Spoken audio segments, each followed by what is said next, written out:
So, have you ever really stopped to think about what it takes to be a ruler in God's kingdom? I mean, it's a huge concept, but is that a job for just everyone? Well, today, that's exactly what we're going to dig into.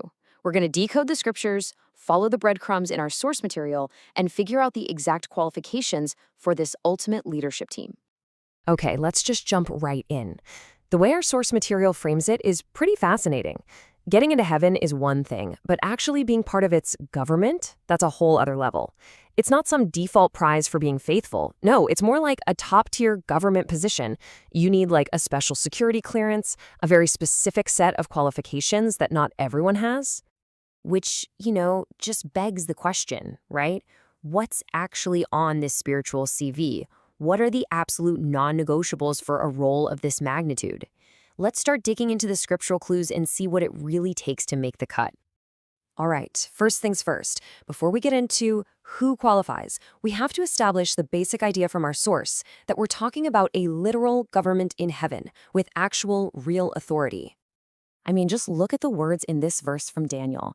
This isn't vague, poetic language. We're talking sovereignty, power, kingdoms, all being handed over.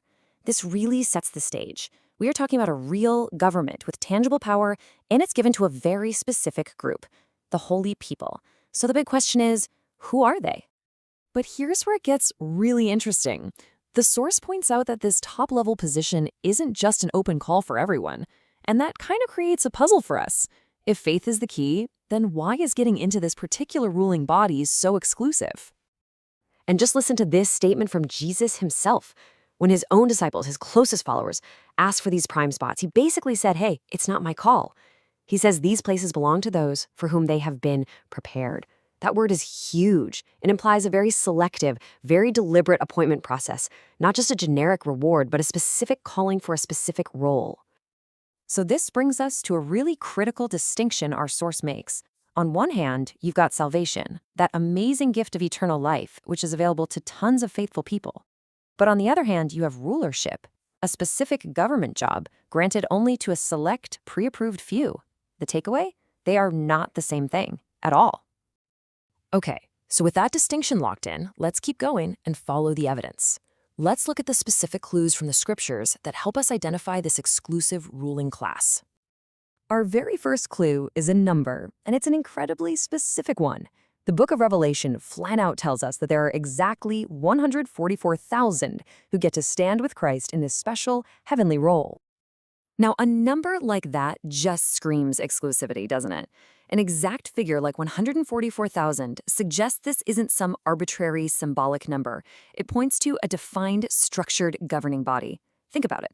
It's the size of a very select cabinet, not an open-to-everyone stadium crowd. All right, our next clue is a term you've probably heard a million times. Born again. But the source argues that in this context, it doesn't just mean starting a new life as a Christian.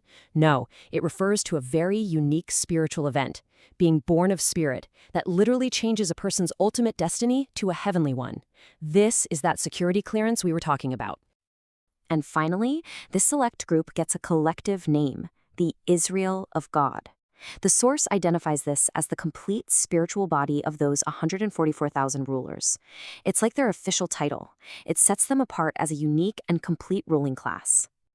Okay, let's pull all these clues together now. The limited number, that very specific born-again experience, and the special title, Israel of God. And let's see how they challenge a really common assumption. The widespread idea is that being born again is just a universal term for anyone who becomes a Christian. But the source material we're looking at suggests that view might be a little incomplete, because it doesn't really account for the evidence we've just laid out.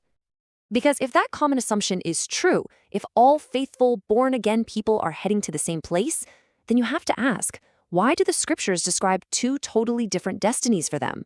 If the prize is the same, why are there two different paths? And this right here illustrates the point perfectly. The source highlights that you've got someone like the Apostle Paul, who clearly talked about going to heaven. But then it also describes this other huge group of faithful people, the great crowd in Revelation, whose destiny is a restored paradise right here on earth. See, two different destinies pretty much proves there have to be two different callings. So, the big conclusion from the analysis is this. The distinction isn't about who gets saved and who doesn't, not at all. According to the source, both groups get salvation. The difference is all about their future role and destination.